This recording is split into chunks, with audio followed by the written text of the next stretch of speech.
Welcome to the Business Boom Podcast, powered by Boomtag Media. Each week, we are sitting down with growth-obsessed, dynamic entrepreneurs, marketing experts, and business owners who have cracked the code to explosive growth. I'm your host, Kendra Noel. Let's take things to the next level and spark your business into its boom era.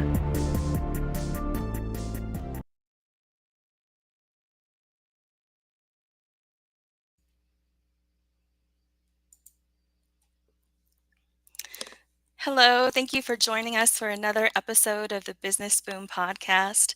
Super excited for our guest this week. Zoe, welcome to the show. Thank you so much for taking time out of your busy schedule to join. Hi, Kendra. Thanks for having me, and hello to everyone listening in.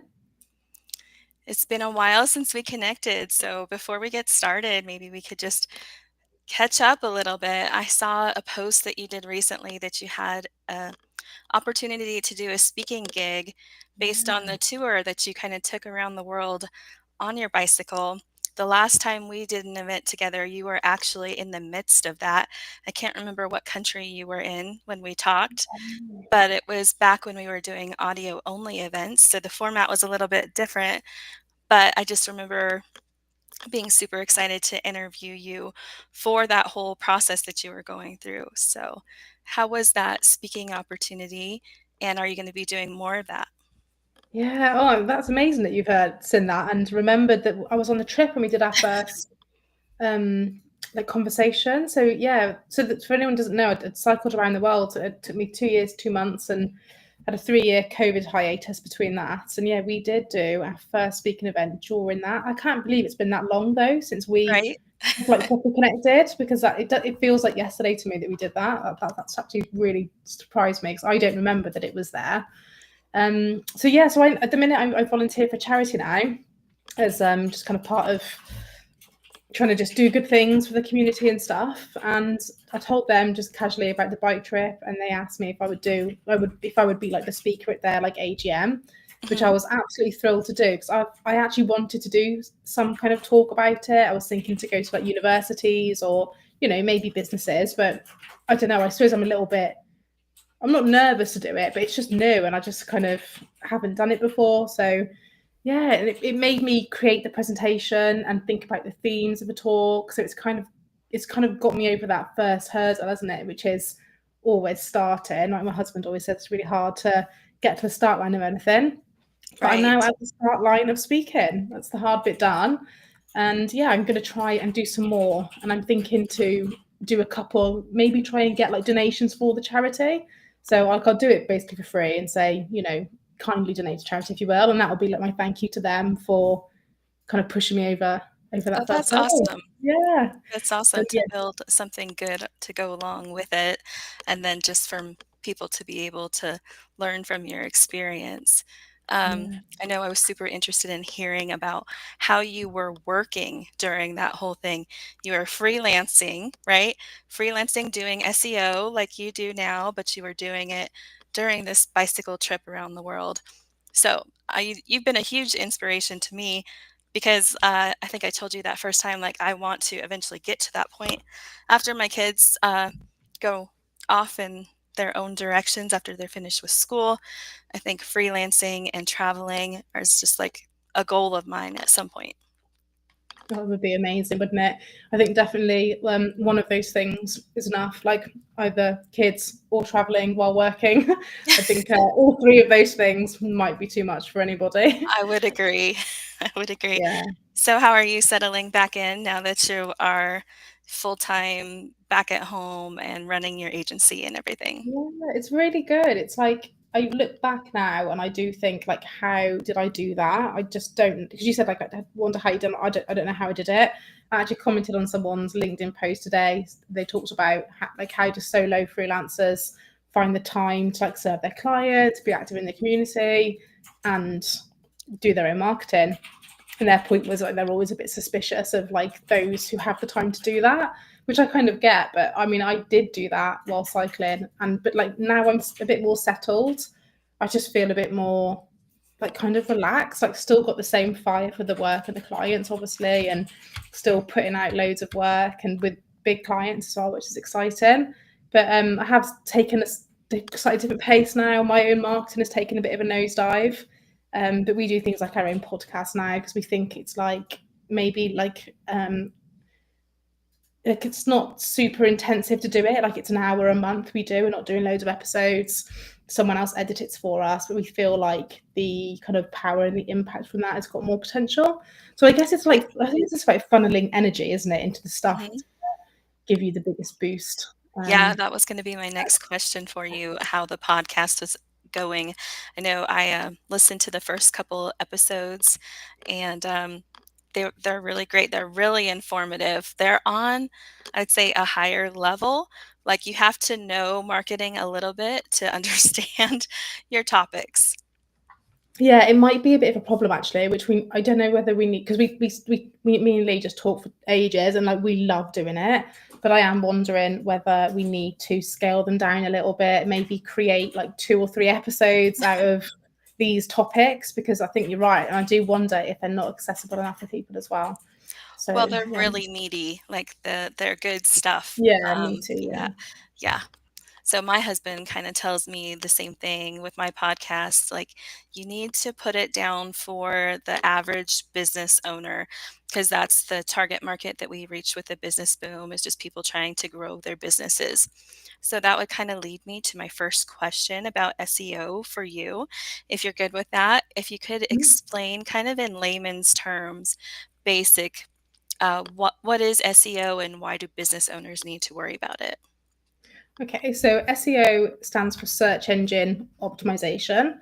It's basically like the art, if you like, the science and the art of getting websites to rank on Google or search engines. That was at least the traditional, because as we've known it for many years, the kind of description, but the SEO landscape is changing a lot now. So it's SEO that is responsible wholly, for the most part, for your rankings in things like AI overviews and ChatGPT. So when people are searching in these alternative search tools, it is SEO that is your ticket into those. And I think that's really important to say at this point, because there's a lot of noise about GEO, standing for generative engine optimization, as if it's a completely different thing, but it isn't. And I think that's quite important, because I would hate to think of a smaller business feeling like they have to hire 2 people to do SEO and GEO when actually SEO can handle it more.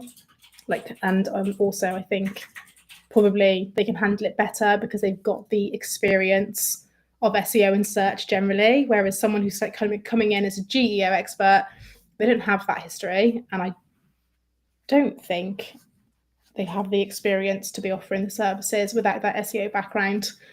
I mean, we've all got to start somewhere, so absolutely fine if you're new, but that's how people who don't haven't done SEO but now doing GEO need to present themselves. I feel like I diverged from your question there a little bit, but it did all feel kind of under the umbrella of what it Sure. is. Yeah. Yes.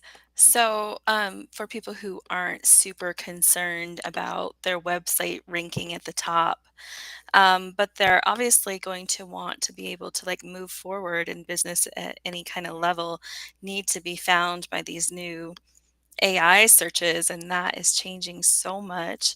I mean, it's all over my head a little bit, even though I do digital marketing. I always tell people, if you're super concerned about being found, you need a SEO expert. Like I kind of help drive website traffic in different ways through social media.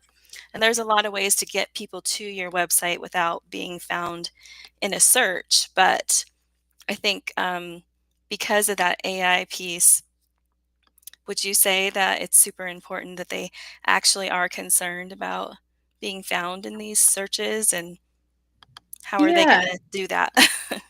thinking about this like on the fly now, I think probably more businesses do need to be concerned about the kind of AI piece compared to the search engine piece. So for just to caveat that, AI search is still really small. So although it feels really, I think to us especially, it feels like this big, massive thing, like we're in the world of marketing. it is still a really small percentage of search. So something like 97% of search is happening through traditional search engines, and about 3% are happening on AI search platforms. That is expected to grow. I think there are studies suggesting it's going to outgrow traditional search by 2028, but of course anything could happen. I think the two will actually exist together for quite a long time. And the reason why I'm saying that is because I wouldn't want anyone to hear what I'm about to say, panic, and think it's all AI search now, because it actually isn't. It is still quite small, and like you've got to remember, like these tools actually need like paid subscriptions in order to use them for any length of time. Like you can only write so many prompts, so they have to pay, and like the average person just isn't going to be doing that. So deep research is still happening on Google or whatever search engine. It is primarily Google. So yeah, I do think though that AI search is going to grow. Like I think it's brilliant. Like I use it all the time for my own like personal things. If I'm buying a big product, I can guarantee you I've asked ChatGPT to break down the different products and recommend what's best for me given this circumstance and this specific set of requirements. And like that is what AI search is allowing people to do. It's allowing them to get very specific with what they're searching. And it's just very easy, isn't it? It pulls all the information to you. It gives you what you ask for. You don't have to go onto like a blog to then figure out the answer to your specific question. So, and the reason why I'm saying this is I don't actually think that every business needs SEO in traditional search. Because if you're kind of generating your leads elsewhere and it's not a priority, I think that is kind of fine. I think every business could probably benefit from it. But I mean, I personally, although I am an SEO specialist, I don't have the time to do what I need to do to get every single page on my website ranking. And I just rely on LinkedIn for my leads, and I get enough through there. So, SEO isn't a priority for my business. So not everyone needs it, but I do think that AI search will be more of a need for people in the future as it becomes more popular. Yeah, I agree. Did you say you lean on LinkedIn for leads? Yeah, LinkedIn and referral. Yeah, I mean, I'd love to do more SEO actually, and I have started, especially because we're doing the podcast. You can kind of use AI to like take the transcript, put it into ChatGPT, and then it helps me write an article that can kind of support that podcast, and then they do rank. But it's just finding the time, isn't it? When you're doing everything else, your own marketing is always what suffers. That's very true. I found AI super helpful for helping with the podcast, like you were saying. I've never done a blog, but I know that that's like super important to help your website rank and to be found and that kind of thing. So when I started the podcast, I'm like, okay, well, the episodes will serve almost as a blog post. So I have a podcast page where I do use AI to I put the transcript in and I say, write me a description of the podcast, give me the highlights, that kind of thing. So Yeah, it's it's so super good. helpful. Yeah. Yeah, I couldn't do this all without the help of AI. So that's super helpful. So other than this new recent surge of AI and all the changes there, I know you're keeping up with SEO and the changes just on a general basis. You write articles about it. I've read your HubSpot stuff. I think I've contributed to a couple. Um, and you'd had one recently about the kind of changes AI is bringing. What in your research like really stood out? Which article was that one? I'm trying to remember it. I don't remember the name of it. I just remember. Was it like the future of SEO? Maybe. I think so. Might have been. That was quite big on the AI. That was I loved writing that article because HubSpot gives you quite a lot of freedom as well to kind of write what you like. So I actually got in touch with various specialists, some who were like really like for AI, and some who I don't want to say were against it because that's not the case, but were perhaps a little bit more skeptical, which I think was really good because I got to look at it on balance, and I really wanted to, like I said at the start or earlier in this podcast, like it is a big thing, it is coming, but it's also still a really small percentage of search. So I wanted to like balance that. So there were some people who thought that we were kind of at the peak of the hype with AI, and actually we're going to see interest decline in it. And when I wrote it, I was fully on board with that, but my opinion has changed a little bit there. I think we are going to see continued growth, but I think potentially the kind of newness of it the gloss will wear off a little bit. Content is still really important. It's completely unavoidable not to create content. So if you are someone who needs to be featured in these LLMs, like that's large language models like ChatGPT, you do need SEO. You do need to create content, and it needs to be done in like an SEO friendly way. I think ultimately the search platforms like ChatGPT or whatever, they do take from what's ranking in Google. And for the most part, you will see a lot of like what ranks on page one cited in the AI tools. Not always, but often it's still really significant. So all those kind of like SEO best practices remain. Things like headings being formatted correctly, so your H2 tags and your H3 tags. So one common mistake I see, especially on like smaller websites or like maybe like startup businesses, is this kind of error in headings. So your headings should always be like kind of like a book. So your H1 is like your title, your H2 are the chapters, and then your H3s are like sub chapters, if you like. And what often happens is you like the styling of the H2. So you make like random bits of content a H2. So you get this lovely, like larger font and everything. But that doesn't help ChatGPT or even Google at all. Like it really wants to be well structured. And there normally are ways around that. Like you can just add styling if you've got like a developer who can help you. What else? So things like bullet points and like making content kind of easy to understand, like directive language is good as well. So if you're writing like a how-to guide, for example, and you've got like a step-by-step guide, I would use that directive language, like step 1, colon, then write the step. And it's stuff, if you're like a good writer or you're just kind of writing content that you really want to be easy to read for people, you're going to do that anyway. And I generally think a good content writer will accidentally tick all the boxes to do well with a well-structured piece of content that has everything it needs. Which I think off the top of my head, what else came up? I mean, those are two pretty good ones, and I do think like versions of that were good.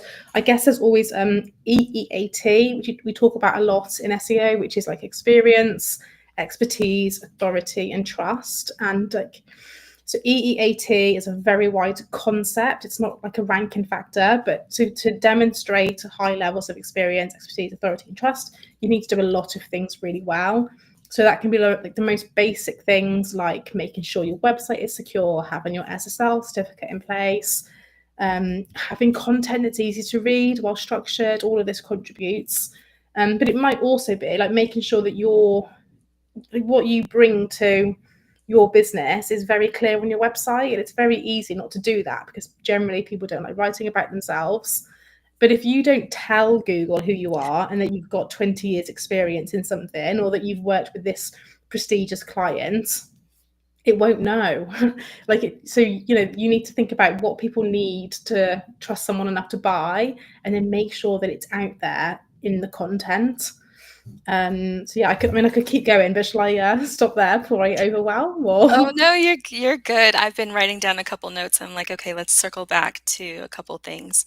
When you say creating like really good content, is this only website content, or can content find you, like, or can the searches find you for content that's not specifically published on your website?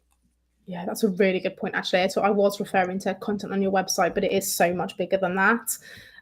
Things like how people perceive you, how people talk about you, what they're writing on Reddit, what people are writing. Like, so let's say you've got like a SaaS tool, if it's being reviewed by someone, if they say positive things about it, that's going to feed in. It's going to be the kind of data and the information that the search bots can find. If someone says something negative, they can find that as well. So like ultimately, if the information is out there online and it's findable by the bots, which it probably will be, it could end up being cited.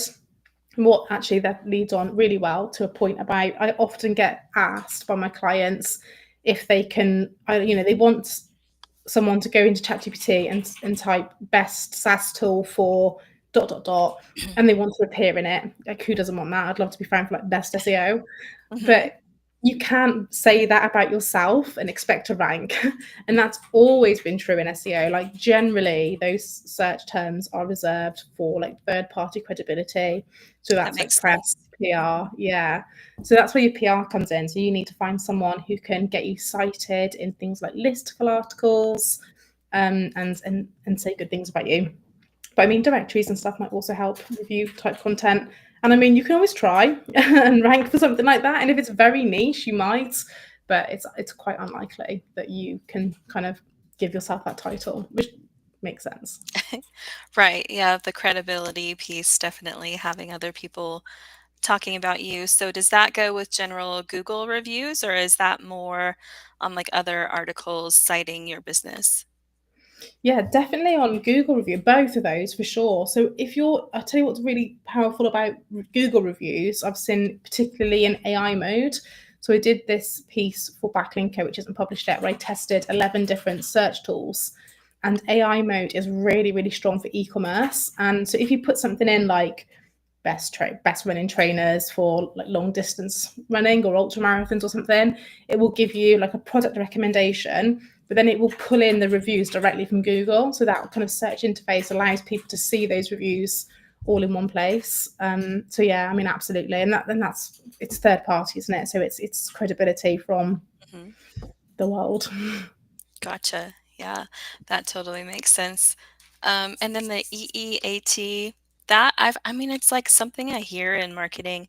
I have got to be honest, I don't completely understand it. So when we're talking about general business owners, it's going to be something that's not even on their radar. Can we dive into that a little bit deeper? Yeah, we can. So EEAT is actually a framework. So it's like a concept. And the EEAT framework is used by Google Search Rater. Wait, let me get the right name. So this Google Search Raters, basically people who manually look at websites. So they have this framework to help them manually determine if a website displays high levels of trust, medium, or low. I think there's like 5 categories in total. So although it's not an algorithm, it's not like a ranking factor exactly, because you can't kind of computerize it in its entirety. But if we know that Google is giving this framework to humans to manually vet websites, you So can Google kind of is paying people to look at websites manually and implement this framework? Okay, correct. So I mean, that's I news assume to that me. is. Yeah, oh, is it? Okay. I'll have to send you the link to the. It's really interesting. Like I feel like everyone should read it once. Well, I mean, I find it interesting, but it's not for everyone, is it? But yeah, so yeah, people manually look at websites, so it's just a concept, just a framework. Um, yeah, and then so what SEOs do is they look at that framework and they look at all the little things that people are set that humans are looking at, um, and then kind of assume that Google's going to try and create like an algorithm that can replicate this. I can't remember. I've got a summary printed out in my desk drawers. Actually, that's how important I think it is, and I like to look at that every now and again. But like an example would be like a website that's talking about. I think they use like the BMI as an example, which is I don't know if that's a thing everywhere, but in the UK it's like basically like height to weight ratio. And then there's a website with this is a specific example that stands out in my mind, and it's like and it's got a BMI calculator on it. And because the calculator's there, the search rated guidelines are expected to see that as a more authoritative or a page displaying more EEAT because it's useful. Another example is like a blog that's been written by I think the example is like a childcare specialist or something like that. It's in that category. I just can't really remember it. And because the person has got previous experience, credentials in that, like they get more weight for Mhm. writing like parenting blogs, for example. So yeah, showcasing that is and So it's if it's your area of expertise and you're contributing like information and thought leadership, it ranks higher? correct. Yeah, in theory. Okay. Yeah, that's it. So like if I go and write something about like SEO, that's going to look great because I've got like 7 years of LinkedIn posts proving that I've done it, case studies on my website, credibility from writing for HubSpot. But if I go and write something on like dog grooming, Google's going to be like, like, that's a little bit suspicious. Why is Zoe Ashbridge writing about dog grooming? She doesn't look like she has a lot of experience in that. And I don't. Yeah. And a lot of business owners, I don't think they're considering themselves writers, or they're not looking to like publish articles or things like that. So, are there other things they can do to improve rankings? I think without a good content strategy, it is going to be a bit of a struggle, Yeah. to be honest, unless you're doing something super niche. So I guess the thing is, like, let's say you've got like a product or a service and you go and create a page for it and you put it live on your website. It's quite difficult for Google to see that you should be trusted over everybody else. And like Google's pretty careful with what it will put at the top of the search results because it wants to provide, excuse me, wants to Okay. provide good sources. So if you don't look like a good source, then it's hard for them to trust you really. And it'd be hard for your readers as well. Yeah, I mean, you can do other things, but I just feel like you'd be missing a major component if you didn't write. Yeah. So if you're not a writer, copywriters, SEOs, marketing specialist, like if you're really worried about getting your business showing up, that's probably who you need to be going to, correct? Definitely. And then have it like ghost written, so you still author it if you're the expert, and then you can do so much with that. But at the very least, have your biography. Like you can just be like a paragraph or so with like who you are, and you can look at one of my author bios on HubSpot or something, and then it has like links to my LinkedIn, which will verify like me as a human. And then you can get into like schema. It's a bit more advanced, so we'll probably park that one for maybe another podcast one day.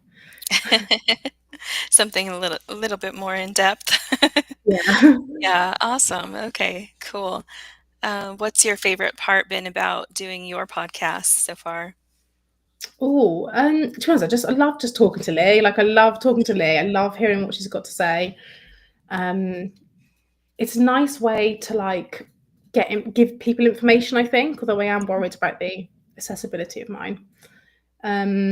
Yeah, it's very natural, isn't it? Just like sitting here, like talking to you. It always just feels like a nice way to spend an hour.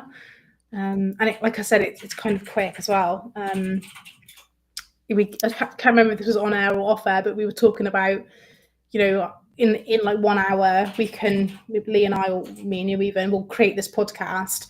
And then for us, we pay an editor to help us with the editing and the uploading, and Lee does all the legwork to it. She's amazing.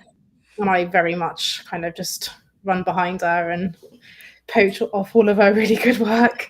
She really manages it. But yeah, it's just a good way, and it connects as well, doesn't it? Oh And I yeah, I absolutely. feel like the impact will be good. Yeah, we are live currently. I turned the chat on, but like I said, because of the promotion falling So a little sorry bit about behind that. with this particular episode, I don't see anyone currently live in the chat. But I do like that part. So the communication with my guest, of course, is like always top, but then like sometimes people will come in the comments in the chat and add to the conversation, which is always amazing as well. Yeah, I So love that about your podcast. We don't do that. Well, I don't know, we don't record them live. Maybe we should. So that's a really nice feature, definitely. And it was really good fun when we did the LinkedIn audio. It was we did get a few questions, didn't we? Yeah, that was like it had a different level to it because people could audibly ask their questions. So like Yeah, yeah. currently the way it's set up, I really like it for repurposing because there's so much you can do with a replay, but you don't get that piece where people like actually get to talk to you. I liked that it was almost like a radio show where people call in and Yeah, talk to the DJs or whatever. But this way, like you still get some interaction with the crowd, so that's pretty cool. I love that.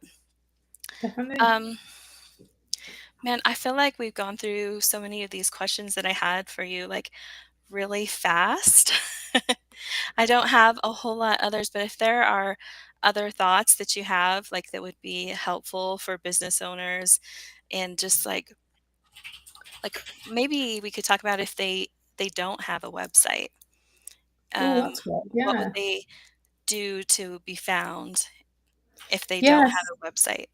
If you don't have a website, I guess, I mean, my feeling is everyone can benefit from a website. I think you might struggle to have like authority as a business without it. Because I think even if someone finds you on social media, Hmm. and it's fine to do the majority of your work. I mean, I guess that's what I do. Like all of my work comes from LinkedIn. I could delete my website and I probably wouldn't really notice it, to be honest. But I'm optimizing it. It's being redone, it's being rebranded, we're going to rebuild it, even though I don't rely on it, because I really think it's like quite an important like kind of source of trust. And I think also this is kind of the territory I'm stepping in now. It might be that someone on LinkedIn has kind of met Zoe Ashbridge or Lee Buttrey and they really like us, but they now need to convince 5 stakeholders that we are the kind of boutique agency they need to hire. And those, say, 4 people will go onto the website and build a picture of us. And if you don't have that, I think you're Hmm. probably missing out a little bit. But yeah, I mean, there's really nothing wrong. If you can do it on social media and it's working for you, then yeah, who am I That's to tell you what to do? Well, that's something I hear a lot lately. So it's good to get your perspective and hear, because I tell people I do think they need a website, even if it's super basic, because people do a lot of word of mouth. They think they don't need a website. And my rebuttal to that is kind of the same as what you just said. Say your best friend tells you you should go use so and so, but you've never heard of so and so. So, yeah, you can find them on Instagram, maybe, or LinkedIn, and like, okay, this is maybe a good person to use, but I'd love to see a little bit more detail, because there's only so much that those social media landing pages give you an opportunity, and you can optimize them. And that's a good thing to do, is to go through and make sure your profiles look great. So if people get word of mouth, they're checking you out, those look good. But that Yeah, I mean, website is just another level where you have much more room to put the information about your business and build that authority. I would totally agree with you. yeah, and it's probably the one place where you get to like really control the narrative of what people say about you as well. So like if someone's using like an AI search, which they will do more of in the future, if the content about you doesn't exist from you, they're going to be putting content from anywhere. And if you're lucky, it'll be your social media posts, but it could be someone else's social media post, someone who's written a bad review about you, someone who reviewed your product and didn't like it. And you don't get to like balance the narrative about you without your own website. So I think that's quite important. Yeah, that's a Um, really good point. yeah. Yeah. I had something else on that. What was your original question? So I remember thinking, oh, I'll talk about that first and then I'll Just any business owners, how they would show up in searches if they don't have a website.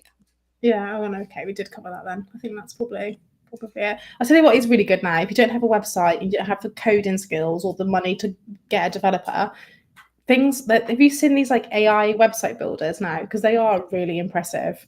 Like you can just like go to Wix, go to Squarespace, WordPress even, literally type your website requirements and the AI will build a website for you. Now, I've not taken it from that to live, but I have Uh-huh. genuinely built like a website. I think I use Wix because I was kind of tempted to dip my toes into the e-commerce world. But then I'm like, so you don't have time. But I actually built like an e-commerce website on Wix in Yeah, literally in minutes. And obviously it's going to need some fine tuning, but it was right. mega. What was created within 30 minutes was amazing. Well, that's a really good point, and an area where we differ a little bit as far as marketing. I saw on your bio that you're really good with WordPress. I If I make a website for a client, I do not do WordPress for them. I'm typically using the Wix, the Squarespace, Go High Level, or something like that. I have played with those a little bit, but I feel like they're more like they find you the right template.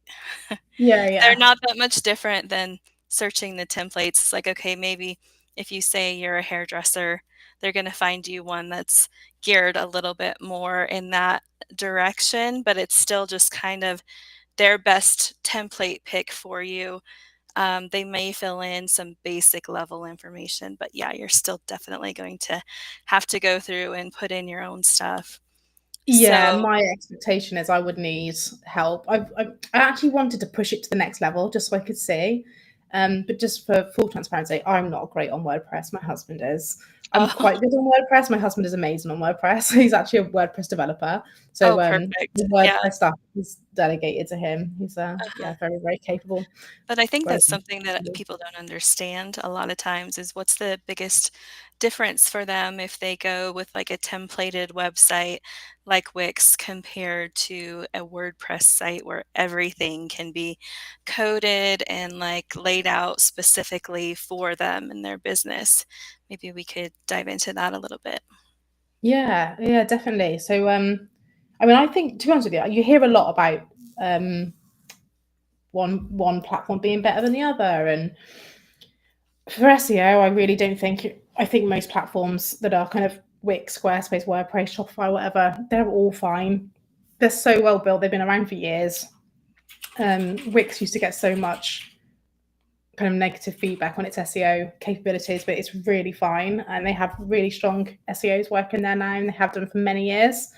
So I think in terms of like that, like just pick something that you can use and you feel comfortable with, and that kind of serves your business now and into the future. Like, like starting an e-commerce business on WordPress might be originally fine, but if you end up with like loads of products, you're going to wish you started it on Shopify because you're Yeah. going to end up migrating probably. WordPress is one of the only open source platforms. So what that means is you can do what you want to it. So hire a developer and they can do anything. They've got complete free reign. You could like change a checkout completely if you wanted. Whereas like Shopify is not open source and the checkout is set. You can't touch it. But I mean, I wouldn't worry about that because I'm pretty sure Shopify have, got their funds, done their research and made it as amazing as they can. So yeah, that's the main difference really. I think sometimes though, like sticking with like a drag and drop builder is perfect. So for example, for the charity I work with, I would love to, the website's like, it's very typical, like very small charity, very low budget. It's not great, but anyone can edit it. And like when you take a charity, for example, they generally have like can have a fast ton of volunteers. People come and go because they're giving up their free time, like Right. someone has a baby or something, they might drop volunteering. And if they were managing the website and they had the coding skills and they were doing it for free, suddenly there's a problem because now they need to like hire for that position. Whereas like a drag and drop editor keeps everyone very safe because everyone could learn it to some degree.